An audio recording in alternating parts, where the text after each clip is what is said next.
임신 테스트기가 장전된 도구처럼 부엌 조리대 위에 놓여 있었다.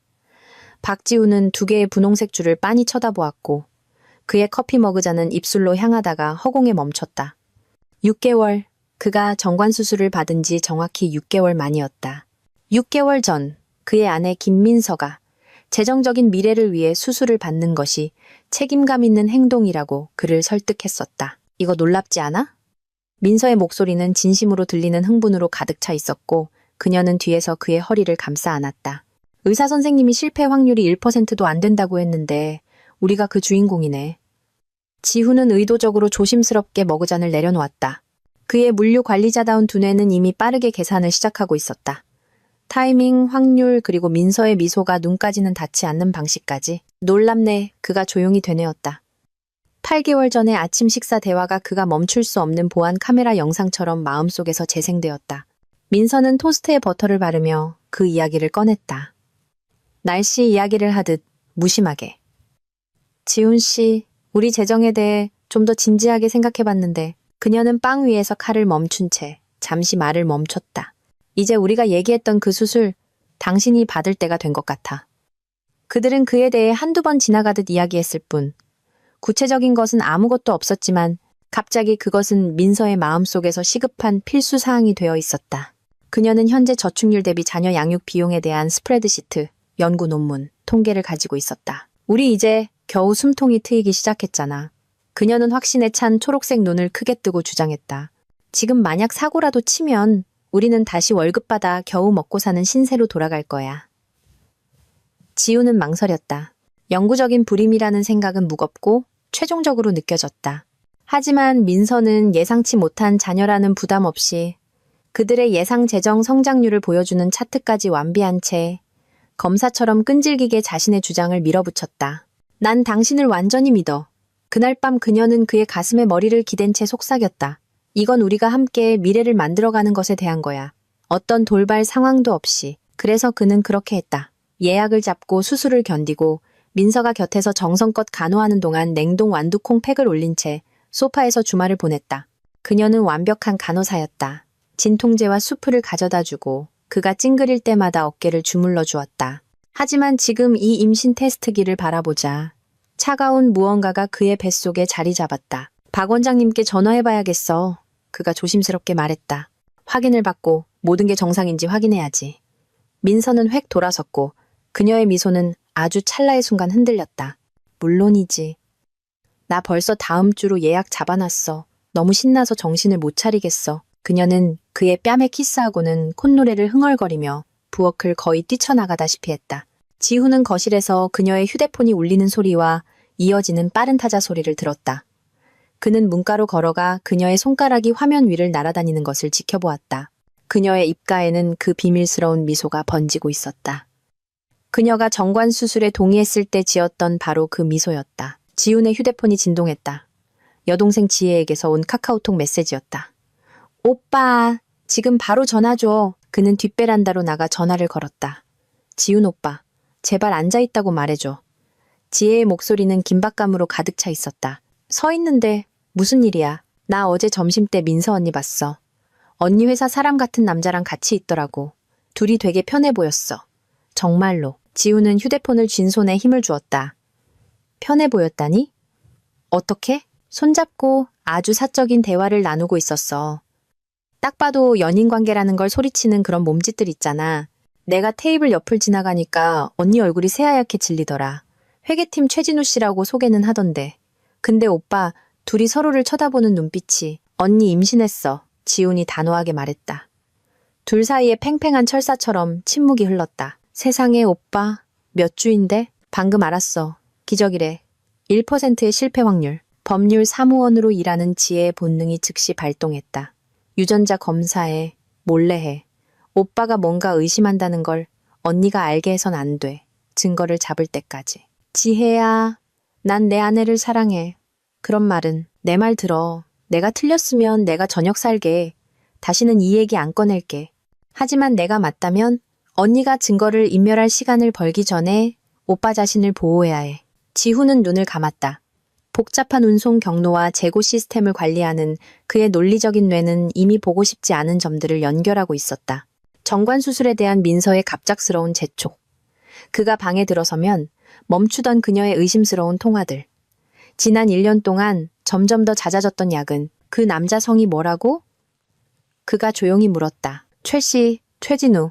오빠, 꼭 검사 받겠다고 약속해. 전화를 끊은 후 지우는 한참 동안 베란다 계단에 앉아 조용한 동네 거리를 지나가는 차들을 바라보았다. 평범한 직장으로 향하는 평범한 사람들, 평범한 문제들을 다루는 그들. 그는 그들이 부러웠다. 집안에서는 민서가 조용히 노래를 부르며 아침을 준비하고 있었다. 그가 다시 안으로 들어갔을 때 그녀는 그가 산모의 기쁨이라고 생각했던 것으로 환하게 빛나고 있었다. 생각해봤는데 그녀는 능숙하게 팬케이크를 뒤집으며 말했다. 우리 이번 주말에 아기 침대 보러 가야겠어. 좀 이른 건 알지만 너무 신나서 말이야. 그래, 지훈이 겨우 대답했다. 당신이 원하는 대로 해. 다음 며칠은 초현실적인 안개 속에서 지나갔다. 민서는 거의 조증에 가까운 열정으로 임신 준비에 몰두했다. 그녀는 육아 서적을 사고 소아과 의사를 알아보고 심지어 시내 아기용품점에서 선물 목록 레지스트리까지 만들기 시작했다. 지우는 그저 시키는 대로 했다. 아기 침대 옵션에 고개를 끄덕이고 페인트 색상에 동의하고 그녀가 휴대폰으로 초음파 앱을 보여줄 때 미소를 지었다. 하지만 밤이 되면 그는 천장을 응시하며 잠 못 이루고 그가 기억할 수 있는 최진우와의 모든 교류를 되짚어 보았다. 최진우는 민서가 고객 서비스를 담당하는 태산물류의 격리부에서 일했다. 지우는 몇 번의 회사 회식 자리에서 그를 만난 적이 있었다. 키가 크고 모래색 머리에 여자들을 쉽게 웃게 만드는 그런 편안한 자신감을 가진 남자였다. 그는 분수에 맞지 않는 BMW를 몰고 다녔고 항상 누군가에게 추파를 던지는 것 같았다. 작년 송년회 때 지우는 진우와 민서가 바 옆에서 머리를 맞대고 사적인 농담을 나누며 이야기하는 것을 보았다. 그 당시 그는 잠시 무언가 찌르는 듯한 감정을 느꼈다. 질투라기보다는 불안감에 가까웠다. 하지만 민서는 몇 분 후 다가와 그의 팔짱을 끼고 집에 갈 준비가 되었냐고 물었다. 그냥 최 대리님이랑 현성 물상건에 대해 얘기하고 있었어. 그녀는 차 안에서 설명했다. 알고 보면 꽤 재밌는 사람이야. 지우는 민서가 직장에서 친구를 사귀는 것이 보기 좋다고 생각했던 것을 기억했다. 이제 그 기억은 재처럼 썼다. 임신 소식을 알린 지 2주 후, 지우는 오후 5시 30분에 태산물류 건물 밖에 차를 세우고 있는 자신을 발견했다. 스토커이자 바보가 된 기분이었다. 그는 스스로에게 지혜의 의심이 자신의 생각을 오염시켰다고 편집증적인 행동이라고 타일렀다. 그때 그들이 보였다. 민서가 진우가 한 말에 웃으며 건물에서 나왔고 그녀의 손이 잠시 그의 팔을 스쳤다. 그들은 함께 주차장으로 걸어갔고 지훈은 걸어서 거리를 두고 그들을 뒤따랐다. 그는 진우가 자신의 BMW 조수석 문을 민서를 위해 열어주는 것을, 그녀가 일상적인 일인 듯 익숙하게 차에 오르는 것을 지켜보았다. 지훈의 손이 떨렸다. 그는 트럭으로 달려가 분당의 교통 체증 속에서 그 BMW를 뒤쫓았다. 그들은 잠실의 롯데호텔로 향했고 그곳에서 진우는 마치 그곳의 주인인 양 발렛 직원에게 차키를 건넸다. 호텔의 유리문을 통해 지훈은 진우의 손이 엘리베이터로 다가가는 민서의 허리를 감싸는 것을 보았다. 그는 진우가 몸을 숙여 그녀의 귀에 무언가 속삭이는 것을 보았다. 그는 민서가 발끝을 들어 그에게 짧지만 의심할 여지 없이 친밀한 키스를 하는 것을 보았다. 지우는 호텔 주차장에 세워둔 트럭 안에서 3시간 동안 앉아 있었다.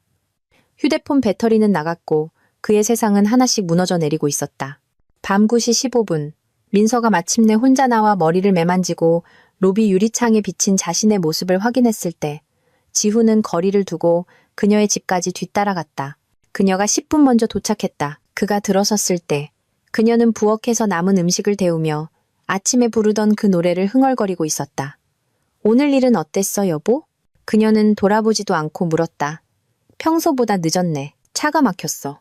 지훈이 말했다. 거짓말은 예상보다 쉽게 나왔다. 아, 나오는 길에 약국 들러서 박 원장님이 추천해주신 임산부 비타민 사왔어. 그녀는 조리대 위에 병을 가리켰다. 그녀의 연기는 완벽했다. 지우는 고개를 끄덕이고는 피곤하다는 핑계를 대고 위층으로 올라갔다. 그는 침대 가장자리에 앉아 휴대폰을 쳐다보았다. 지혜의 번호가 강조 표시되어 있었지만 아직 전화는 걸지 않았다. 다음 날 아침, 민서가 샤워하는 동안 지우는 회사에 병가를 내고 시내 반대편에 있는 사설 의료검사실로 차를 몰았다. 그의 피를 뽑은 기술자는 전문적이고 신중했으며 친자 확인 검사 과정을 임상 용어로 설명해 주어 그것이 배신이라기보다는 필요한 조사처럼 느껴지게 했다. 결과는 영업일 기준 5일 후에 나옵니다. 그녀는 영수증을 건네며 말했다. 예비 결과는 전화로 알려드리고 공식 보고서는 우편으로 보내드릴 겁니다. 지우는 그 5일을 유예된 상태로 보냈다. 그는 출근하고 퇴근하고 민서와 아기 이름과 아기 방태마에 대해 대화를 나눴다. 그녀는 빛나고 환했으며 예비 엄마가 보여야 할 모든 것을 갖추고 있었다. 만약 그가 그녀를 진우와 함께 있는 것을 보지 못했다면 그녀가 저녁 행적에 대해 그렇게 태연하게 거짓말하는 것을 보지 못했다면 그는 그 연기를 믿었을지도 모른다. 전화는 화요일 오후. 지훈이 사무실에서 배송 명세서를 검토하고 있을 때 걸려왔다. 박지훈 씨 되시죠? AQ테스트 연구소의 제니퍼입니다. 친자 확인 검사 결과가 준비되었습니다. 지훈의 페니종이 위에서 멈췄다. 그리고 피검사자는 생물학적 부친에서 제외되었습니다. 부성 확률은 0%입니다. 그 말은 예상했음에도 불구하고 물리적인 타격처럼 그를 덮쳤다. 0%, 99%, 불가능이나 95%, 희박이 아니었다. 제로, 확실합니까? 그는 이미 답을 알면서도 물었다. 네, 확실합니다. 전체 보고서는 오늘 우편으로 발송될 겁니다. 지우는 전화를 끊고 사무실의 침묵 속에 앉아 있었다. 배송 일정과 재고 보고서 같은 물류관리 업무의 평범한 세부 사항들이 아내의 배신이라는 무게 앞에서 갑자기 초현실적이고 무의미하게 느껴졌다. 그는 지혜에게 전화했다. 최진우에 대해 찾을 수 있는 모든 걸 알아봐줘. 그는 서론 없이 말했다. 오빠, 정말 미안해. 괜찮아? 괜찮아질 거야. 하지만 먼저 내가 정확히 누구를 상대하고 있는지 알아야겠어. 지혜는 잠시 조용했다. 그녀는 그의 어조가 상처받은 남편에서 전략적인 적으로 바뀐 것을 이해했다. 24시간만 줘. 그녀가 말했다. 그리고 오빠, 언니가 오빠가 뭔가 의심하고 있다는 걸 절대 알게 해서는 안 돼. 아직은. 그날 저녁, 지우는 저녁 식사 테이블에서 민서와 마주 앉았다. 그녀가 동료의 베이비 샤워에 대해 수다를 떨며 닭고기를 정확한 크기로 자르는 것을 지켜보았다. 그녀는 타고난 배우였다. 3개월간의 비밀 연애, 몇 달간의 계획과 조작.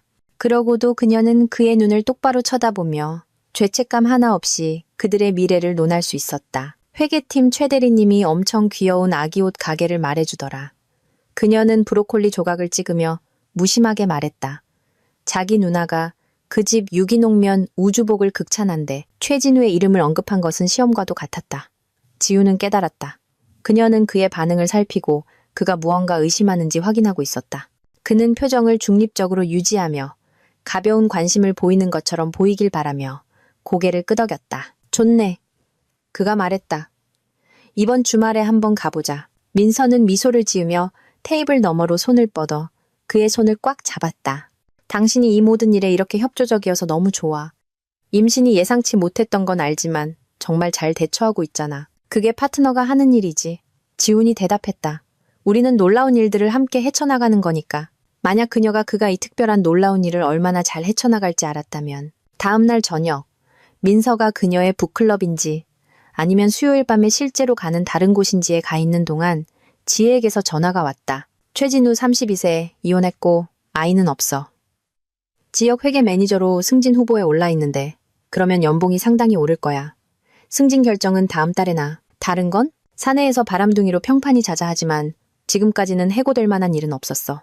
오빠, 만약 인사팀에서 그가 유부녀 동료, 특히 임신한 동료와 바람을 피우고 있다는 걸 알게 되면 그 승진은 물거품이 될 거야. 태산물류는 사내 연애에 대해 엄격한 규정이 있거든. 지우는 이 악몽이 시작된 이래 처음으로 만족감의 불꽃을 느꼈다. 어떤 규정인데? 공개를 요구하고 특히 괴롭힘이나 권력 남용의 소지가 있는 경우 정당한 해고 사유로 사용될 수 있는 종류의 규정이야. 최진우는 격리부에 있어서 민감한 재무 정보에 접근할 수 있고 민서 언니는 고객 서비스팀에 있잖아. 만약 그들의 관계가 어떤 업무 결정에 영향을 미쳤다면 그건 책임 문제가 되는 거지. 정확해. 지훈이 말을 마쳤다. 그리고 오빠, 다른 게 또 있어. 최진우의 SNS랑 소비 패턴을 좀 파봤는데 이 남자 분수에 넘치게 살아. 비싼 차, 좋은 아파트, 잦은 여행. 그는 그 승진에 기대서 재정적으로 버티고 있는 거야. 그러니까 승진을 못하면 그는 끝장이라는 거네. 그리고 만약 기존의 빚에 더해 갑자기 양육비까지 내야 한다면 지혜는 그 함의를 남겨두었다. 지우는 몇 주 만에 처음으로 미소를 지었다. 지혜야, 넌 천재야. 아직 최고의 부분은 시작도 안 했어. 민서 언니가 갑자기 오빠한테 정관수술을 재촉했다고 했지? 내가 기록을 뽑아봤어. 언니는 2주 동안 박 원장님 병원에 6번이나 전화해서 예약 가능 여부, 회복 기간, 성공률에 대해 물었어. 그래서 그 시기가 언니가 임신 사실을 알았을 때와 완벽하게 일치해. 오빠, 언니는 임신을 막기 위해 오빠에게 수술을 강요한 게 아니야. 이미 존재하던 임신을 덮기 위해 그런 거야. 민서의 조작의 전모가 화물열차처럼 지훈을 덮쳤다. 그녀는 그들의 미래를 함께 계획하고 있었던 것이 아니었다. 그녀는 자신의 출구 전략을 계획하고 있었던 것이다. 지훈을 불임으로 만들고 진우의 아이를 낳고 기적의 임신 카드를 쓰고 지훈이 다른 남자의 아이를 키우는 동안 계속해서 바람을 피울 작정이었던 것이다. 더 있어. 지혜가 계속했다. 둘의 카톡 메시지를 찾았어. 어떻게... 아니 됐어. 알고 싶지 않아. 내 친구 재은이가 태산물류 IT팀에서 일해. 나한테 빚진 게 있었거든. 오빠, 이 카톡들 8개월 전부터 시작돼. 노골적이고 빈번하고 계획적이었다는 걸 증명해.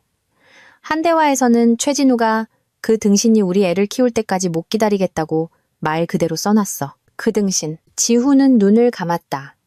민서에 대한 그의 마지막 감정적 애착이 먼지처럼 부서져 내리는 것을 느꼈다. 전부 다 보내줘. 그가 말했다. 스크린샷, 날짜, 통화 기록까지. 완벽한 파일을 원해. 무슨 계획이야? 둘 다 파멸시킬 거야. 지훈의 계획 다음 단계는 인내와 정확성을 요구했다. 2주 동안 그는 정보를 수집하면서 일상을 유지했다. 그는 민서를 2번 더 미행했고 진우와의 호텔 방문을 기록했다. 그는 태산물류의 직원 핸드북을 연구하며 그가 이용할 수 있는 구체적인 정책 위반 사항을 찾았다. 그는 조용히 공동계좌의 돈을 민서가 접근할 수 없는 개인 계좌로 옮겼다. 가장 중요한 것은 그가 진우와의 만남을 잡았다는 것이다. 그냥 남자 대 남자로 대화하고 싶어서요. 지우는 전화로 그에게 말하며 아기 상황에 대해 걱정하는 친근한 목소리를 유지했다.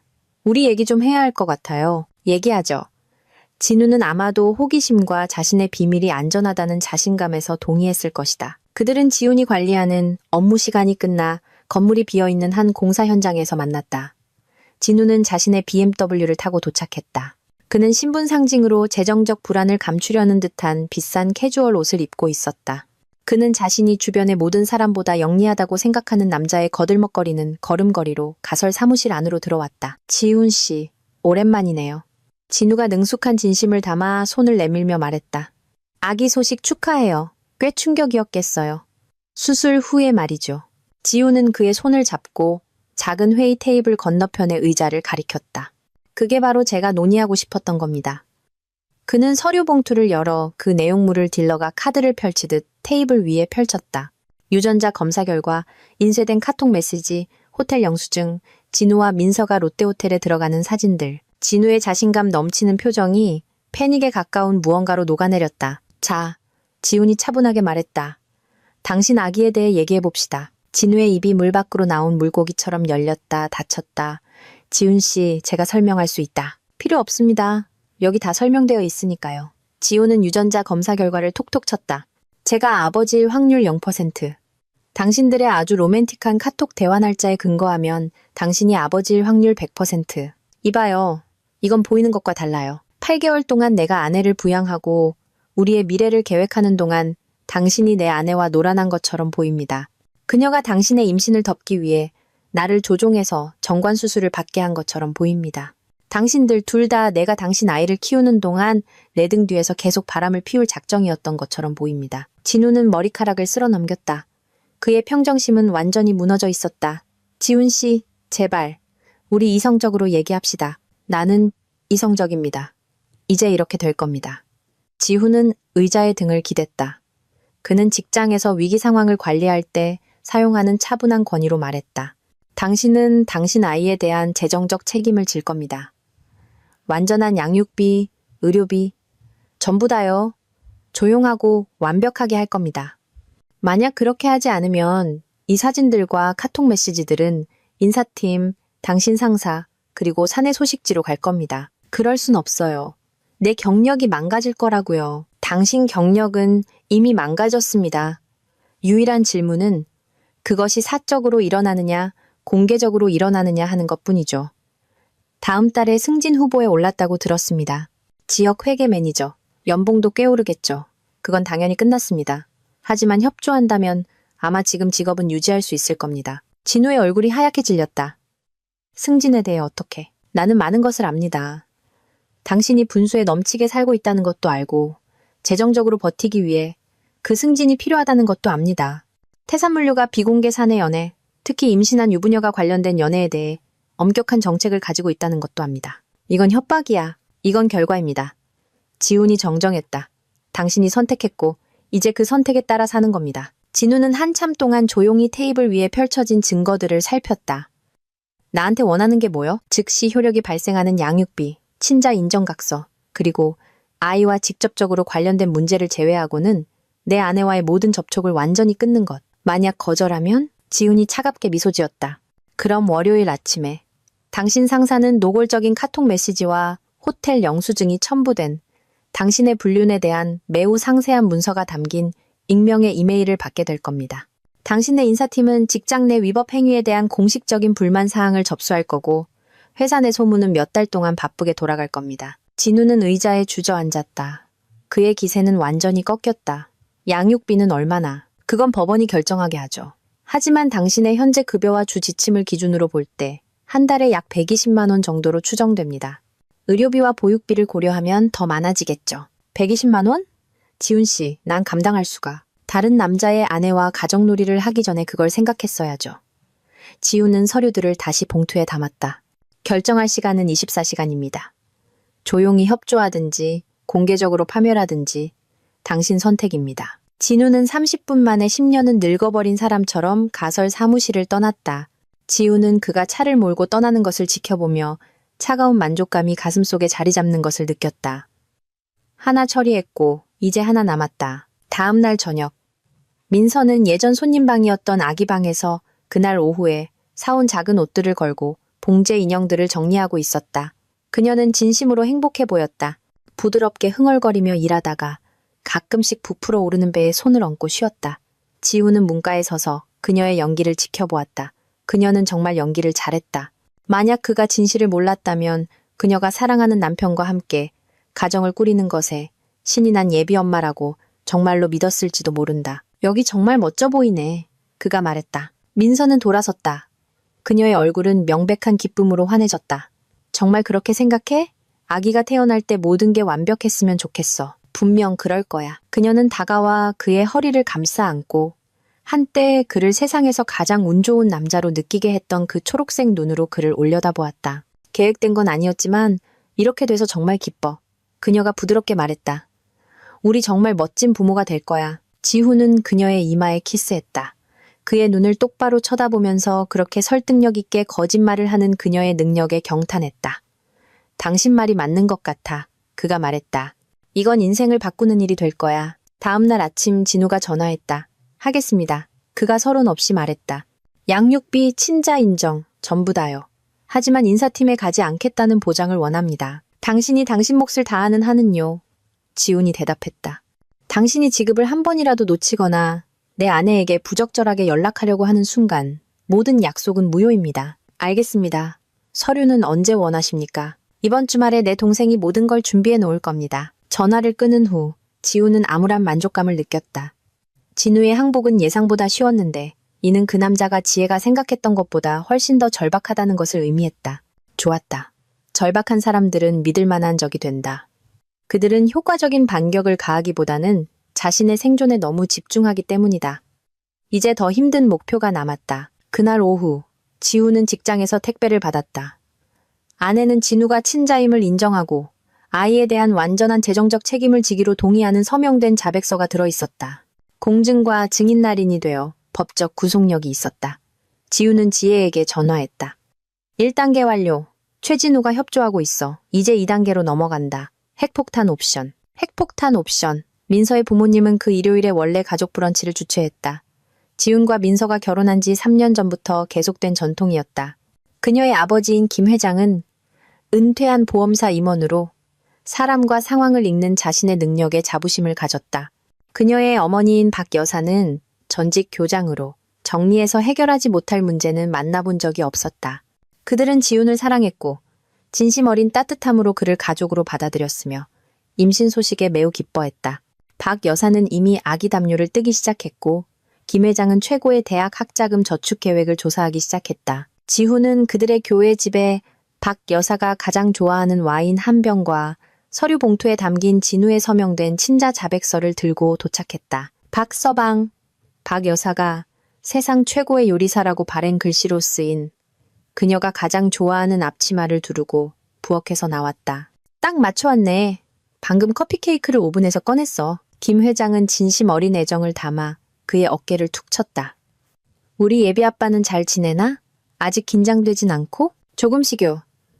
지훈이 대답하며 박 여사의 포옹을 받았다. 민서는 어디 있어요? 식당에서 테이블 세팅하고 있어. 오늘을 엄청 기대하더라고. 온 가족이랑 아기 이름 의논하고 싶대. 지훈은 식당에서 민서가 모든 연기에 쏟는 것과 같은 세심함으로 첫 냅킨을 정리하는 것을 발견했다. 그녀는 부풀어 오르는 배를 드러내는 노란색 원피스를 입고 빛나고 있었고 머리카락은 어깨 주위로 부드러운 웨이브를 그리고 있었다. 우리 남편 왔네. 그녀가 일어나 그의 뺨에 키스하며 말했다. 방금 엄마한테 아기방 꾸미는 거 얘기하고 있었어. 엄마가 이번 주에 와서 다 보고 싶어 하셔. 좋네. 지훈이 침착한 목소리로 말했다. 그들은 식탁에 둘러앉았다. 김 회장이 상석에, 박 여사가 그의 오른쪽에, 민서와 지훈이 서로 마주보고 앉았다. 3년 동안 사용해온 편안하고 익숙한 좌석 배치였다. 박 여사는 커피 케이크와 신선한 과일을 내왔고 김 회장은 아침 골프 경기 이야기를 신나게 들려주었다. 민서는 임신 증상과 병원 진료에 대해 수다를 떨며 자신의 역할을 완벽하게 수행했다. 지훈은 모두가 식사를 마칠 때까지 기다렸다가 입을 열었다. 실은 여러분 모두와 상의해야 할 중요한 일이 있습니다. 그가 의자 옆에 있던 서류 봉투를 꺼내며 말했다. 민서의 미소가 살짝 굳었다. 지훈 씨, 뭔데? 아기에 관한 겁니다. 지훈은 봉투를 열어 진우의 자백서를 꺼내 민서의 커피잔 옆 테이블 위에 놓았다. 정확히는 아빠가 진짜 누구인지에 대해서요. 뒤이은 침묵은 귀가 먹먹할 정도였다. 박 여사의 포크가 접시에 부딪히며 소리를 냈다. 김 회장의 커피 머그잔이 입술로 향하다가 멈췄다. 민서는 충격, 혼란, 그리고 서서히 밀려오는 공포를 오가는 얼굴로 그 문서를 쳐다보았다. 이게 뭔가. 김 회장이 그의 보험사 임원다운 본능을 발동시키며 요구했다. 친자 인정 각서입니다. 지훈이 차분하게 대답했다. 공증까지 받았고요. 알고 보니 기적의 임신은 그렇게 기적적이지 않았더군요. 박 여사는 지훈과 민서를 번갈아 보며 어머니로서의 혼란을 감추지 못했다. 이해가 안 가는구나 박서방. 무슨 말이니? 따님이 지난 8개월 동안 직장 동료인 최진우와 바람을 피워왔다는 말입니다. 지금 뱃속의 아기는 제 아이가 아니라 그의 아이입니다. 증명할 유전자 검사 결과도 있습니다. 민서가 마침내 목소리를 냈다. 지훈 씨, 이건 미친 짓이야. 당신이 어떻게 두 사람이 같이 호텔에 들어가는 사진도 있고 나에게서 임신을 숨기는 것에 대해 논의하는 카톡 메시지도 있습니다. 두 사람이 몇 달 동안 일주일에 2번씩 만났다는 은행 기록도 있고요. 지훈의 목소리는 배송 보고서를 발표하는 것처럼 침착하고 전문적이었다. 가장 중요한 것은 최진우가 생물학적 아버지라는 것을 인정하는 서명된 자백서가 있다는 겁니다. 김 회장은 자백서를 집어들고 읽기 시작했다. 그의 얼굴은 한 줄 한 줄 읽어 내려갈수록 어두워졌다. 박 여사는 손으로 입을 막은 채 얼어붙어 있었다. 이 문서에 따르면 김 회장의 목소리는 문서 끝에 다다르자 희미해졌다. 자네가 그에게 입을 다물라고 돈을 줬다고 되어 있는데 돈을 준 게 아닙니다. 지훈이 정정했다. 그가 저에게 양육비를 지급하고 있습니다. 이제부터 그는 자기 아이에 대해 재정적으로 책임질 겁니다. 민서는 갑자기 일어서다 물잔을 엎었다. 이건 다 오해야. 지훈 씨, 당신 지금 제정신이 아니야. 앉아라. 김 회장이 명령했다. 수십 년간 어려운 결정을 내려온 남자의 권위가 담긴 목소리였다. 민서야, 앉아서 설명해봐. 그녀는 손을 떨며 계속 서 있었다. 아빠, 설명할 수 있어요. 그럼 설명해보렴. 박 여사가 조용히 말했다. 네가 어떻게 지훈이에게 이럴 수 있었는지 설명해봐. 우리 손주에 대해 우리에게 어떻게 거짓말할 수 있었는지 설명해봐. 민서는 식탁을 둘러보았다. 마침내 자신의 연기가 끝났다는 것을 깨달았다. 그녀의 어깨가 축 처지고 조심스럽게 쌓아 올린 가면이 무너져 내렸다. 이렇게 될 줄은 몰랐어요. 그녀가 마침내 말했다. 진우 씨랑 저 그냥 마음이 통했어요.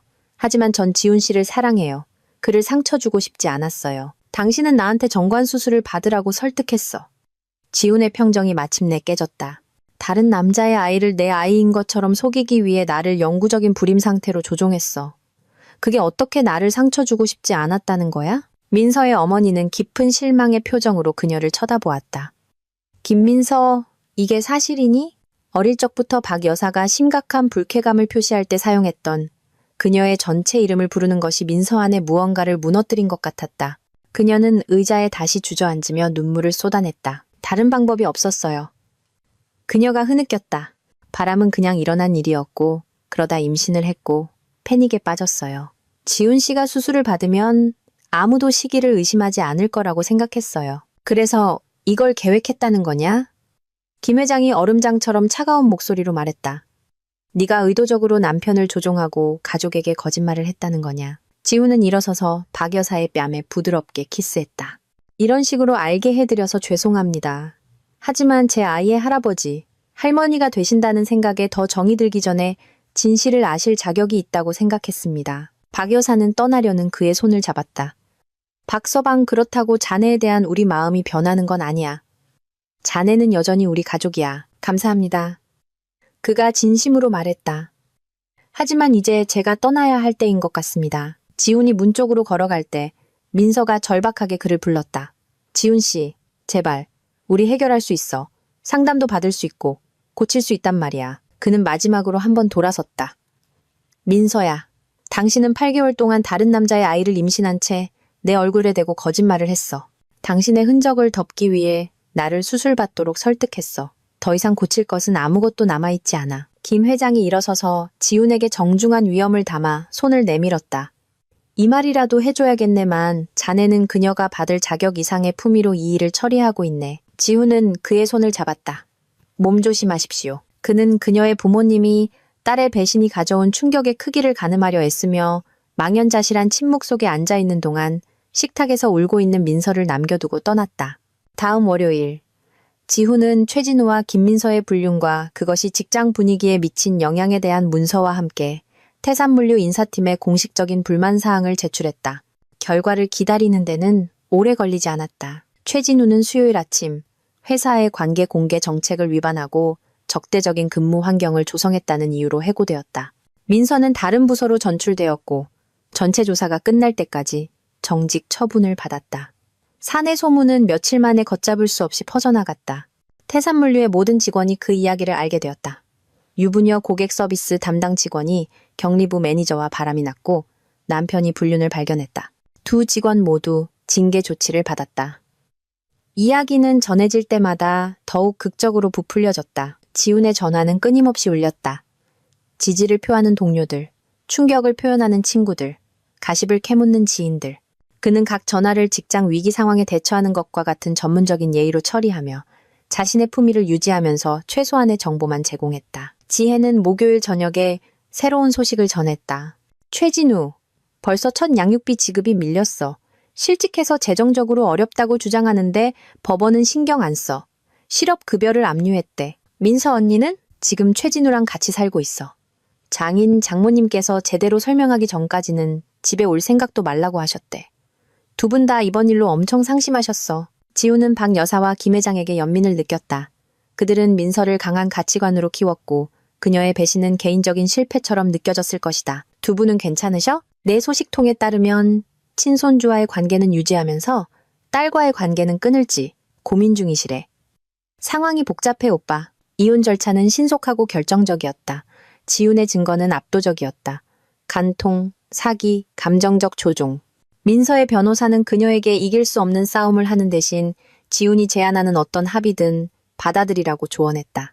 지훈은 집, 저축, 그리고 대부분의 공동 자산을 지켰다. 민서는 개인 소지품과 그녀 차 값의 절반을 받았다. 그녀는 회의 테이블 건너편에서 작고 패배한 모습으로 아무런 이해 없이 서류에 서명했다. 이렇게 될 줄은 몰랐어. 변호사 사무실을 떠나면서 그녀가 조용히 말했다. 지훈은 그녀를 몇 달 만에 처음으로 제대로 쳐다보았다. 그녀는 여전히 아름다웠고 한때 그가 세상으로부터 그녀를 보호하고 싶게 만들었던 그 상처받은 표정을 지을 수 있었다. 하지만 이제 그는 그 뒤에 숨겨진 계산을 보았다. 그녀가 취약함을 무기로 사용하는 방식을. 아니, 당신은 그랬어. 그가 간단히 말했다. 당신은 정확히 이렇게 되기를 의도했어. 단지 들키지 않을 계획이었을 뿐이지. 6개월 후, 지우는 자신의 집 부엌에 서 있었다. 이제는 그의 집이었다. 그는 아침 신문을 읽으며 작년 크리스마스에 박 여사가 선물한 머그잔에 담긴 커피를 마시고 있었다. 침묵은 평화로웠다. 민서의 끊임없는 수다나 결혼 생활 마지막 몇 달 동안 그를 괴롭혔던 불안감도 없었다. 현관문이 열리고 지혜가 샴페인 한 병을 들고 만족스러운 미소를 지으며 들어왔다. 무슨 특별한 날이야? 지훈이 물었다. 최진우가 또 양육비를 밀렸어. 어제 법원에서 체포영장이 발부됐대. 지혜는 샴페인을 조리대 위에 놓았다. 10일 안에 안 내면 체포될 거야. 그리고 민서 언니는 아직도 시내 건너편 그 원룸 아파트에 살고 있어. 여전히 태산물류 자료실에서 일하고 임신 기간이 힘든가 봐. 아마 스트레스 때문이겠지. 지우는 민서의 고통에서 만족감을 느끼지는 않았지만 동정심도 느끼지 않았다. 그녀는 자신의 선택을 했고 이제 그 결과와 함께 살고 있었다. 부모님은 이런 상황에서 조부모가 되는 것에 대한 감정을 정리하기 위해 상담을 받고 계셔. 참, 박 여사님이 오빠한테 카드 보내셨어. 지혜는 지갑에서 봉투를 꺼냈다. 이 모든 일에 대해 오빠를 전혀 원망하지 않으신다고 전해달래. 지우는 카드를 열었다. 박 여사의 변함없는 애정과 그가 행복을 찾기를 바라는 마음이 담긴 간단한 메모였다. 두 분의 서명이 있었고 작년 크리스마스 저녁 식사 때 찍은 사진이 들어있었다. 그때는 모두가 자신들이 진짜 가족이라고 믿었던 때였다. 초인종이 울려 그의 생각을 방해했다. 현관 창문을 통해 지우는 자기 또래의 한 여자가 덮개가 있는 접시를 들고 긴장된 미소를 지으며 현관에 서 있는 것을 보았다. 좁은 길 건너 사는 정수연 씨네. 지혜가 거의 숨기지 않는 재미있는 표정으로 말했다. 오빠가 다시 싱글이 됐다는 소문이 돌자마자 계속 오빠에 대해 물어보더라고. 지우는 머리를 매만지고 문으로 걸어갔다. 몇 년 동안 느껴보지 못했던 감정, 새로운 사람을 만나는 것에 대한 진정한 관심이 느껴졌다. 수연은 유치원 교사였고 최근에 이혼했으며 친절한 눈과 편안한 웃음을 가지고 있었다. 그녀는 자신을 소개할 핑계로 직접 만든 쿠키를 가져왔고 그들은 결국 현관에서 실패한 결혼 생활을 제외한 모든 것에 대해 이 시간 동안 이야기했다. 언제 저녁 한번 같이 하실래요? 대화가 끝나갈 무렵 지훈이 자신도 모르게 묻는 소리를 들었다. 좋아요. 수연이 대답했다. 그녀의 미소는 온 거리를 환하게 밝혔다. 그녀가 자신의 집으로 돌아갈 때 지훈은 지혜가 명백한 만족감으로 자신을 지켜보고 있음을 느꼈다. 그래서 그녀가 물었다. 자유로워진 기분이 어때? 지훈은 수연의 모습이 그녀의 현관문으로 사라지는 것을 보며 그 질문을 곰곰이 생각했다. 자유. 그것은 몇 년 동안 자신과 연관짓지 않았던 단어였다. 민서와의 결혼 생활 동안 그는 완벽한 남편, 믿음직한 가장, 의문을 제기하거나 불평하지 않는 남자가 되어야 한다는 끊임없는 압박감을 느꼈다. 이제 자신 외에는 누구에게도 대답할 필요가 없는 자신의 집 문간에 서 있으니 자유는 세상에서 가장 자연스러운 것처럼 느껴졌다. 정의가 실현된 기분이야. 그가 마침내 말했다. 지혜는 샴페인 병을 들어 올렸다. 그럼 정의를 위하여, 정의를 위하여. 그들은 그날 저녁 지훈의 뒷베란다에서 석양을 바라보며 미래에 대해 이야기하며 보냈다. 몇 달 만에 처음으로 지훈은 그 미래가 어떤 모습일지 상상해 보았다. 아마도 조작이 아닌 정직함 위에 세워진 관계. 어쩌면 정말로 그의 아이가 될 아이들. 확실히 자신의 방식대로 살아가는 삶. 지혜가 떠날 준비를 하며 돌아섰을 때 그녀는 장난스러운 미소를 지었다. 그래서 나고 청첩장 받을 기대해도 되는 거야? 지훈은 웃었다. 그들 둘 다 놀랄 정도로 진심이고 거리낌 없는 소리였다.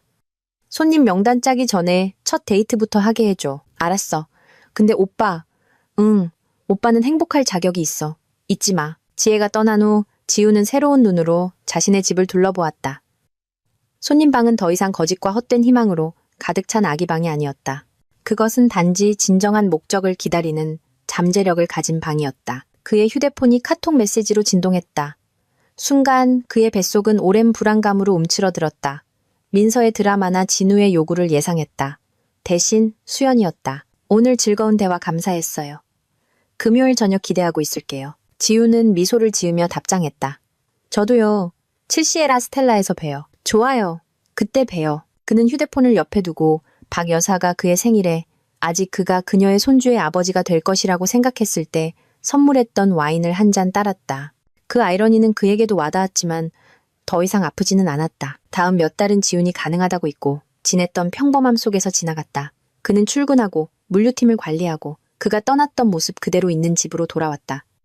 의심스러운 전화도, 설명할 수 없는 부재도, 다른 사람의 비밀주의를 살얼음판 걷듯 걷는 일도 없었다. 수연은 민서가 아니었던 모든 것이었다. 극도로 정직하고 감정적으로 교감할 수 있었으며 연기를 유지하기보다는 진정한 무언가를 만드는데 진심으로 관심이 있었다. 그들의 관계는 조작과 필요가 아닌 실제적인 궁합을 바탕으로 천천히 발전했다. 한편 민서의 상황은 계속해서 악화되었다. 그녀는 아파트를 잃었어. 지혜가 주간 커피 모임 중 하나에서 보고했다. 최진우는 4개월째 실직 상태고 실업급여가 압류되고 있음에도 불구하고 양육비를 감당하지 못해.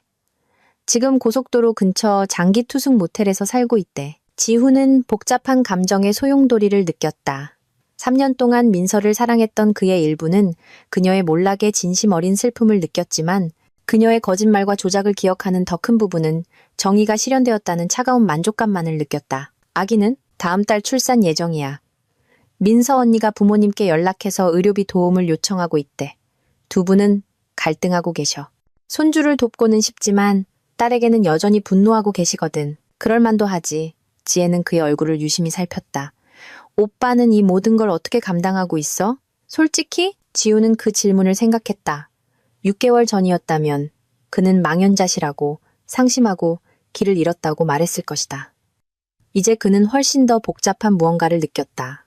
남은 분노와 섞인 안도감, 미래에 대한 진정한 희망으로 완화된 슬픔. 난 괜찮아. 그가 말했고 그것이 진심임을 깨달았다. 몇 년 만에 최고로 좋아 사실. 결혼이 끝난 것에 대해 후회는 없어? 전혀. 내가 전체 상황을 처리한 방식에 대해서는? 지훈은 잠시 생각에 잠겼다. 더 잔인할 수도 있었어. 내 일부는 그러길 원했지만 정의와 자비 사이에서 올바른 균형을 찾았다고 생각해. 지혜는 만족스럽게 고개를 끄덕였다. 오빠는 스스로 괴물이 되지 않으면서 그들을 재정적으로나 전문적으로 파멸시켰어. 자랑스러워. 그 다음 주 지훈이 분기 보고서를 검토하고 있을 때 그의 비서가 사무실 문을 두드렸다. 박 부장님, 최민서 씨라는 분이 찾아오셨습니다. 급한 일이라고 하십니다. 지훈의 페니 종이 위에서 움직임을 멈췄다. 최민서. 그녀는 진우의 성을 따랐을 것이다. 아마도 아기 출생신고와 관련된 실질적인 이유 때문일 것이다. 들여보내세요. 그가 말했다. 잠시 후 민서는 이전의 자신과는 그림자 같은 모습으로 그의 사무실에 들어섰다. 임신 초기에 빛나던 모습은 끊임없는 스트레스 속에서 사는 사람의 지친 피로감으로 대체되어 있었다. 그녀의 옷은 깨끗했지만 저렴했고 머리는 눈 밑에 다크서클을 가리지 못하는 단순한 포니테일로 묶여 있었다. 지훈 씨. 그녀가 조용히 말하며 문을 닫았다. 만나줘서 고마워요. 원하는 게 뭐죠, 민서 씨? 그녀는 그의 책상 맞은편 의자에 앉았다. 그녀의 손은 매우 부른 배 위에서 보호적으로 겹쳐져 있었다. 아기가 곧 나와요. 다음 주, 어쩌면 더 빨리. 축하합니다. 진우 씨가 양육비 미납으로 체포됐어요. 150만 원을 마련할 때까지 구금될 거래요. 지우는 의자의 등을 기대고 그녀의 얼굴을 살폈다. 그래서 내가 그를 보석으로 빼내주길 바라는 건가요? 금액을 좀 줄여주거나 아니면 분할 납부 계획이라도 세워줄 수 있는지 물어보고 싶어요. 그 사람 노력하고 있어요, 지훈 씨. 하지만 일자리를 구할 수가 없어요. 태산물류에서 있었던 일 이후로 아무도 그를 고용하지 않아요. 그건 내 문제가 아니죠. 당신이 날 미워하는 거 알아요. 민서가 눈물을 흘리기 시작하며 말했다. 내가 우리 사이의 모든 것을 파괴했다는 것도 알아요. 하지만 이건 나에 대한 게 아니에요. 아버지가 필요한 무고한 아이에 대한 거예요. 지우는 오래되고 익숙한 동정심에 끌림을 느꼈다. 그들의 결혼 생활 동안 그를 그녀의 조작에 쉬운 먹잇감으로 만들었던 바로 그 충동이었다. 하지만 이제 그는 그것이 무엇인지 인식했다. 취약함으로 위장한 감정적 협박. 하나 물어보죠. 그가 차분하게 말했다. 당신이 이 정교한 속임수를 계획하고 있을 때 다른 남자의 아이를 내 아이로 속이기 위해 나에게 정관수술을 받으라고 설득하고 있을 때 그 무고한 아이에 대해 생각했나요? 민서는 그가 그녀를 때린 것처럼 움찔했다. 당신의 거짓말이 필연적으로 밝혀졌을 때 그 아이에게 무슨 일이 일어날지 고려했나요? 한 남자를 아버지로 믿고 자라다가 나중에 진실을 발견하게 될 때의 심리적 손상에 대해 생각했나요? 당신 자신의 즉각적인 필요 외에 다른 무언가에 대해 생각했나요? 지훈 씨 제발. 당신은 당신의 선택을 했어요, 민서 씨. 모든 것을요. 바람을 피우기로 선택했고, 임신하기로 선택했고, 결과를 정직하게 마주하는 대신 거짓말하고 조종하기로 선택했어요.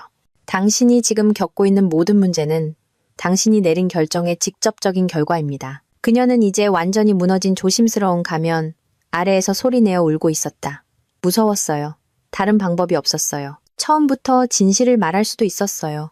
거짓의 그물로 나를 끌어들이기 전에 나를 떠날 수도 있었고요.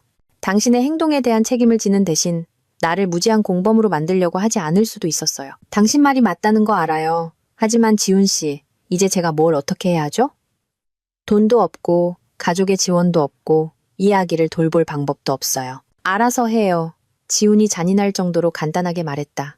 수백만 명의 다른 사람들이 자신의 실수를 책임지는 방법을 알아내는 것과 똑같이요. 민서는 충격과 절박한 희망이 뒤섞인 눈으로 그를 쳐다보았다. 당신 변했네요. 내가 결혼했던 지훈 씨는 이렇게 차갑지 않았는데 당신이 결혼했던 지훈 씨는 맹목적으로 믿고 아무 질문도 하지 않았던 바보였죠. 이걸 업그레이드라고 생각해요. 그녀는 의자 팔걸이의 의지에 천천히 일어섰다. 마음이 바뀌면 그럴 일 없을 겁니다. 문에서 그녀는 마지막으로 한번 돌아섰다. 당신을 사랑하긴 했어요. 그 부분은 거짓말이 아니었다는 거 알죠? 지훈은 그녀를 오랫동안 쳐다보았다. 그가 결혼했던 여자가 아니라 연기 아래에 항상 있었던 낯선 사람을 보았다. 아니요, 민서 씨. 당신은 나의 개념을 사랑했죠. 당신이 등 뒤에서 원하는 대로 하는 동안 당신을 부양해줄 믿음직한 남편이라는 개념 말입니다. 당신은 나에게 정직할 만큼 나를 사랑한 적이 없어요. 그녀가 떠난 후 지훈은 더 이상 중요해 보이지 않는 분기 보고서를 응시하며 사무실에 앉아 있었다. 그의 전화가 울렸다. 주말 계획을 묻는 수연이었다. 그녀의 목소리는 숨겨진 의도 없이 따뜻하고 진솔했다. 무슨 일 있어요? 그녀가 그의 어조에서 무언가를 감지하며 물었다. 방금 전처랑 대화 좀 했어. 하지만 괜찮아. 모든 게 얘기하고 싶어요? 지훈은 수연의 솔직한 소통 방식에 여전히 감탄하며 미소를 지었다. 별로. 하지만 당신 하루가 어땠는지 듣고 싶어. 수연이 그녀의 유치원생 중 한 명에 대한 재미있는 이야기를 시작하자 지훈은 민서의 방문으로 인한 마지막 긴장의 매듭이 풀리는 것을 느꼈다. 이것이 진짜 관계가 느껴지는 방식이었다. 편안하고 정직하며 조작이 아닌 상호 존중 위에 세워진 관계. 2주 후 지혜가 소식을 전해왔다. 민서 언니, 어제 아기 낳았대. 아들이고 3.2kg, 건강하대. 최진우는 아직 감옥에 있어서 출산할 때 혼자였대. 안타깝네. 지훈이 말했고 그것이 진심임을 깨달았다. 민서의 잘못이 무엇이든 어떤 여자도 혼자 출산해서는 안 된다. 더 있어. 아기를 입양 보낸대. 뭐라고? 혼자서는 키울 형편이 안 되고 최진우는 법정 모독죄로 심각한 징역형에 처할 위기래. 가톨릭 자선단체를 통해 한 가족을 찾았는데 몇 년 동안 아이를 가지려고 노력해온 젊은 부부래. 지훈은 이 정보를 조용히 받아들였다. 그는 민서의 상황에서 많은 결과를 예상했지만 이것은 아니었다. 그거에 대해 어떻게 생각해? 지혜가 물었다. 솔직히 안심이 돼. 그 아이는 그의 생물학적 부모 둘 중 누구도 지금 제공할 수 있는 것보다 더 나은 것을 받을 자격이 있어. 입양 부모는 정말 훌륭한 사람들이래. 둘 다 대학 교수고 경제적으로 안정되어 있고 간절히 아이를 원했대. 그들이 심지어 아이가 나중에 자신의 생물학적 역사를 알 수 있도록 어느 정도 연락을 유지할 의향도 있대. 그럼 관련된 모든 사람에게 최선의 결과인 것 같네. 3개월 후 지훈은 자신의 뒷마당에서 수연을 위해 저녁 식사로 바비큐를 굽고 있었다. 그의 전화가 울렸을 때 발신자 표시에 박 여사의 번호가 떴다. 박서방. 박 여사의 목소리는 따뜻했지만 망설임이 있었다. 전화해서 방해한 건 아니길 바란다. 아닙니다, 어머님. 어떻게 지내세요? 아버님이랑? 적응하고 있단다. 알다시피 힘든 한 해였지. 지훈은 그녀의 목소리에서 고통을 들을 수 있었다. 사위와 예상했던 손주를 한 번에 파괴적인 폭로로 잃은 것은 민서의 부모님. 둘 다 눈에 띄게 늙게 만들었다. 김서방이랑 나 상담받고 있다는 걸 알려주고 싶었어. 박 여사가 계속했다. 일어난 모든 일에 대한 우리 감정을 정리하고 있단다. 상담사 선생님께서 자네와 대화를 나누는 것이 우리에게 도움이 될 수도 있다고 제안하셨어. 어떤 종류의 대화 말씀이신가요? 그냥 매듭을 짓는 거라고 할까. 우리는 자네를 아들처럼 사랑했어, 박서방. 지금도 그렇고. 하지만 우리는 딸의 행동에 대해 제대로 사과할 기회도 없었고, 자네가 모든 것을 처리한 방식에 대해 우리가 얼마나 자랑스러워하는지 말할 기회도 없었지. 지우는 샐러드를 버무리며 만족스럽게 흥얼거리는 수연을 부엌 창문으로 내다보았다. 그의 새로운 삶은 좋았다. 좋은 것 이상이었다. 하지만 박 여사와 김 회장은 민서의 속임수 전쟁에서 부수적인 피해자였고 그들은 더 나은 대우를 받을 자격이 있었다. 좋습니다. 그가 말했다. 언제가 편하세요? 그들은 다음 일요일 시내의 작은 카페에서 만났다. 가족 모임이나 함께 보낸 휴일의 기억이 없는 중립적인 장소였다. 박 여사와 김 회장은 더 늙고 연약해 보였지만 그들의 품위는 그대로였다. 몇 달 동안 이걸 하고 싶었네. 그들이 커피를 주문한 후 김 회장이 말했다. 하지만 자네가 우리를 보고 싶어 할지 확신할 수 없었어. 민서의 선택에 대해 두 분이 책임지실 필요는 없습니다. 지훈이 대답했다.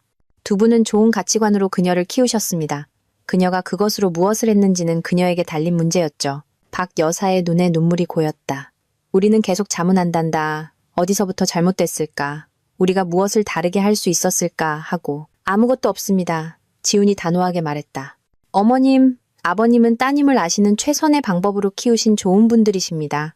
어떤 사람들은 그들의 성장 환경에도 불구하고 그저 잘못된 길을 선택할 뿐입니다. 그들은 이 시간 동안 결혼, 배신, 그 여파에 대해 이야기했다. 지훈은 가장 고통스러운 세부 사항조차도 분노 없이 논할 수 있음을 발견했다. 이제 그것들을 새로운 상처가 아닌 역사적 사실로 바라보았다. 입양에 대해 들었네. 대화가 끝나갈 무렵 김 회장이 말했다. 우리는 그것이 옳은 선택이었다고 생각하지만 감정적으로 복잡했지. 그 아이와 계속 연락을 유지할 계획이신가요? 입양 부모님께서 우리를 명예조부모로 초대해 주셨단다. 박 여사가 눈물 어린 미소를 지으며 말했다. 그들은 훌륭한 사람들이야, 박서방. 자네도 좋아할 거야. 그들은 아이가 비록 상황이 복잡했을지라도 많은 사람에게 사랑받았다는 것을 알고 자라길 원해. 지우는 생물학적 부모가 제공했을 혼돈 대신 안정적이고 사랑이 넘치는 가정에서 자랄 아이를 위해 진심 어린 행복을 느꼈다. 완벽하게 들리네요. 그들이 떠날 준비를 할 때 김 회장이 정중한 위엄을 담아 손을 내밀었다. 이 말이라도 해줘야겠네만 자네는 언제나 우리 가족일세. 혹시 필요한 게 있으면 언제든 말하게. 감사합니다. 지훈이 악수를 받으며 말했다. 생각하시는 것 이상으로 큰 의미입니다. 박 여사는 그를 꼭 안아주었다. 행복하게 박서방. 자네는 인생이 제공하는 모든 좋은 것을 받을 자격이 있어. 집으로 운전해 오면서 지훈은 지난 1년 동안 얼마나 많은 것이 변했는지 생각했다. 부엌에 앉아 충격과 혼란 속에서 임신 테스트기를 쳐다보던 남자는 더 이상 존재하지 않았다. 그의 자리에는 더 강하고 더 현명하고 덜 믿지만 더 분별력 있는 누군가가 있었다. 수연은 그가 도착했을 때 현관에 앉아 책을 읽으며 봄 햇살을 즐기고 있었다. 그가 다가가자 그녀는 고개를 들었고 그녀의 미소는 밝고 복잡하지 않았다. 어떻게 됐어요? 그녀가 물었다. 예상보다 좋았어. 나쁜 상황에 처한 좋은 사람들이야. 그들에게 평화를 줄 수 있어서 다행이네요. 지훈은 현관 그네에 그녀 옆에 앉아 그녀를 가까이 끌어당겼다. 재미있는 얘기 들어볼래? 그분들이 내년에 손주 첫 생일 파티에 나를 초대했어. 민서 씨가 입양 보낸 아기요? 입양 부모님들이 아이가 태어나기 전에 그를 아꼈던 모든 사람을 알기를 원한대. 그들은 나를 그의 확장된 가족의 일부로 생각하고 있어. 수연은 잠시 조용히 이 정보를 처리했다. 그거에 대해 어떻게 생각해요? 그가 사랑이 넘치는 가정에서 자랄 거라는 것에 감사하고 모든 혼돈 속에서 좋은 것이 나왔다는 것에 이상하게도 자랑스러워. 당신은 좋은 사람이에요, 박지훈 씨.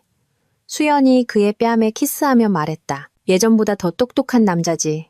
그가 정정했다. 차이가 있어. 6개월 후 지훈은 욕실 거울 앞에서 넥타이를 매만지며 긴장을 가라앉히려 애쓰고 있었다. 오늘 밤 그는 수연을 그들의 첫 공식 데이트 장소였던 바로 그 레스토랑 라스텔라로 데려가 청혼할 예정이었다. 반지는 그의 재킷 주머니에 있었다. 그들의 미래에 대한 몇 달간의 정직한 대화 끝에 함께 고른 심플한 솔리테어 반지였다. 놀라움도 조작도 숨겨진 의도도 없이 그저 진짜 무언가를 발견하고 그것을 영원하게 만들고 싶은 두 사람이었다. 그의 휴대폰이 지혜에게서 온 카톡으로 진동했다. 소문에 의하면 민서 언니가 옆 동네 보험사에서 일자리 구했대. 새 출발인가 봐. 지훈은 잘 됐네. 라고 답장했다. 그리고 그는 진심이었다. 민서에 대한 처벌은 결코 그녀를 영원히 파괴하는 것이 아니었다. 그것은 결과와 정의에 관한 것이었다. 만약 그녀가 마침내 자신의 삶에 책임을 지고 정직하게 앞으로 나아가고 있다면 시스템은 의도대로 작동한 것이다. 또 다른 카톡. 이번에는 수연이었다. 몇 분 늦을 것 같아. 빨리 보고 싶어. 지훈은 미소 지으며 휴대폰을 주머니에 넣었다. 밖에서는 그의 동네가 저녁의 고요함 속으로 빠져들고 있었다. 저녁 식사를 하는 가족들, 마당에서 노는 아이들, 평범한 삶의 편안한 리듬. 1년 반 전, 그는 자신의 삶이 안정되고 예측 가능하다고 생각했다. 그는 예측 가능한 부분에 대해서는 틀렸지만 아마도 그것이 전적으로 나쁜 것만은 아니었을 것이다. 혼돈은 모든 거짓되고 편안한 것을 벗겨내고 오직 진짜이고 지킬 가치가 있는 것만을 남겼다. 라스텔라에서 수연은 그녀의 눈을 반짝이게 하는 파란색 드레스를 입고 도착했다. 그녀의 얼굴은 도저히 참을 수 없는 무언가에 대한 흥분으로 상기되어 있었다. 아름다워요. 지훈이 일어나 그녀의 의자를 빼주며 말했다. 고마워요. 당신도 꽤 멋져 보여요. 그들은 와인을 주문하고 가벼운 대화를 나눴지만 지훈은 수연의 거의 억제되지 않는 에너지를 느낄 수 있었다. 마침내 그들의 전체 요리가 나왔을 때 그녀는 더 이상 참을 수 없었다. 소식이 있어요. 그녀가 발표했다. 나 승진했어요. 유아교육부서장으로요. 공식적으로요. 지훈은 그녀의 성공에 대한 진심, 어린 자부심과 행복의 물결을 느꼈다. 수연 씨, 그거 정말 대단해요. 축하해요. 고마워요. 아직도 믿기지가 않아요. 그녀는 잠시 멈추고 그의 얼굴을 살폈다. 다른 게 또 있어요. 이 직책에는 상당한 연봉 인상이 따르는데 그건 당신이 혹시 경력의 위험을 감수하고 싶을 때 우리 둘 다 부양할 수 있다는 뜻이에요. 당신이 얘기했던 것처럼 컨설팅 사업을 시작한다거나 지우는 진정한 파트너십과 조작적인 거래 사이의 차이에 다시 한번 놀라며 그녀를 쳐다보았다. 수연은 그의 선택을 통제하려는 것이 아니었다. 그녀는 그것들을 지원하겠다고 제안하고 있었다. 정말 놀라운 제안이에요. 그가 말했다. 하지만 우리가 큰 인생의 변화를 만들기 전에 당신에게 물어볼 게 있어요. 그는 재킷 주머니에 손을 뻗었다. 그의 심장은 긴장된 흥분으로 두근거렸다. 이것은 3년 전 그가 민서에게 했던 진정한 욕망보다는 사회적 기대에 더 기반한 계산된 청혼과는 전혀 달랐다. 이것은 그의 남은 인생으로 걸어 들어가는 것처럼 느껴졌다. 정수연 씨. 그가 그들의 테이블 옆에 한쪽 무릎을 꿇으며 말했다. 나와 결혼해 줄래요? 그녀의 손이 입으로 향했고 눈물이 즉시 그녀의 눈에 맺혔다.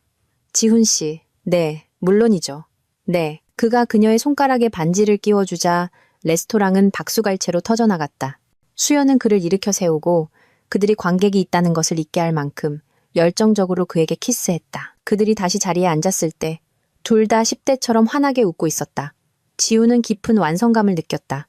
사회적 기대를 충족하고 미리 정해진 역할을 채우는 것에 기반한 민서와 함께라고 생각했던 거짓된 완성이 아니라 그가 되어야 한다고 생각했던 사람이 아닌 실제 자신을 보완해주는 사람을 찾은 진짜 만족감이었다. 사랑해요.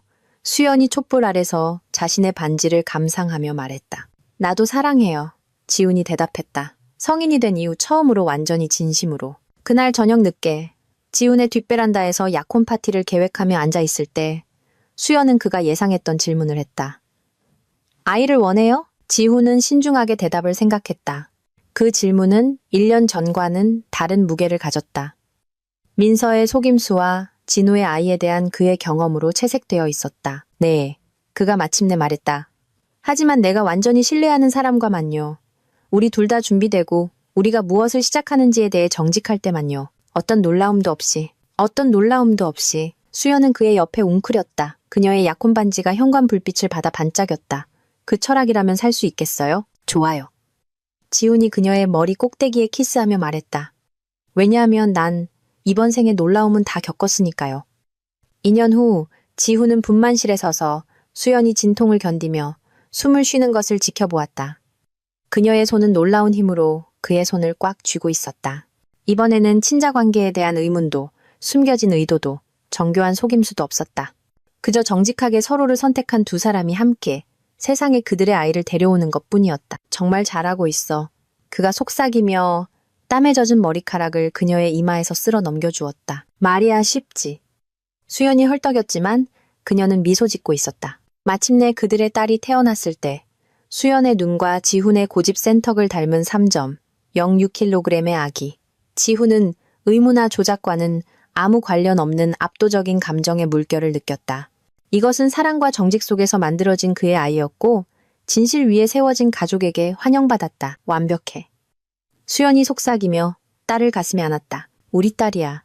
지훈이 대답했고 그의 이전 삶의 마지막 유령이 마침내 사라지는 것을 느꼈다. 지혜는 1시간 후 병원에 도착했다. 꽃을 들고 정의가 마땅히 펼쳐지는 것을 지켜본 사람의 만족스러운 미소를 띤 채였다. 우리 새아빠는 잘 지내시나? 그녀가 아기 하나가 평화롭게 잠들어 있는 요람을 들여다보며 물었다. 상상했던 것보다 훨씬 더 좋아. 지훈이 솔직하게 말했다. 이번에는 진짜 친자식을 키우는 기분은 어때? 지훈은 잠자는 딸에서 지쳤지만 빛나는 아내로 그리고 그의 인생에서 가장 어두운 시기를 함께 해준 여동생으로 시선을 옮겼다. 내가 겪었던 모든 것이 그럴 만한 가치가 있었다는 기분이야. 그가 말했다. 모든 고통, 모든 배신, 모든 법적 다툼이 나를 여기 이 순간으로 나를 위해 선택된 삶이 아닌 내가 실제로 선택한 이 삶의 이 사람들에게로 이끌었어. 지혜는 만족스럽게 고개를 끄덕였다. 그거 아주 선심적이거나 아주 실용적이네. 진짜와 연기의 차이를 구별하는 법을 배웠어. 그 기술이 나에게 아주 유용했지. 면회 시간이 끝나고 지혜가 떠날 준비를 할 때 그녀는 마지막 질문을 던지며 돌아섰다. 민서 언니 상황을 처리한 것에 대해 후회는 없어? 지우는 이것을 신중하게 생각했다. 민서는 이제 3개 주 떨어진 곳에서 접수원으로 일하며 새 출발을 잘하고 있다고 전해졌다. 최진우는 6개월의 징역을 살고 창고 관리자로 안정적인 직업을 찾았으며 천천히 양육비 빚을 갚아가고 있었다. 그들의 아들은 입양 부모와 함께 번창하고 있었고 원하고 사랑받는다는 것을 알고 자랄받고 행복한 유아였다. 없어. 지훈이 마침내 말했다. 모두가 있어야 할 곳에 있게 됐어. 오빠를 포함해서. 특히 나를 포함해서. 지혜가 떠난 후 지훈은 병원 의자에 앉아 잠든 수연과 꿈꾸는 하나를 바라보며 결코 가능하리라 생각지 못했던 만족감을 느꼈다. 그의 휴대폰은 친구들, 동료들, 그리고 모든 것에도 불구하고 그의 확장된 가족의 일부로 남아준 박 여사와 김 회장으로부터 온 축하 카톡으로 진동했다. 마지막 카톡은 모르는 번호였지만 그는 지역 번호를 알아보았다. 민서의 새 도시였다. 메시지는 간단했다.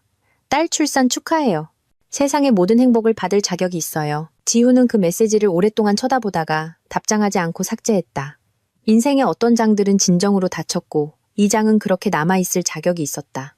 대신 그는 자신의 손가락을 감싸고 있는 하나의 작은 손사진을 찍어 연락처 목록에 간단한 캡션과 함께 보냈다.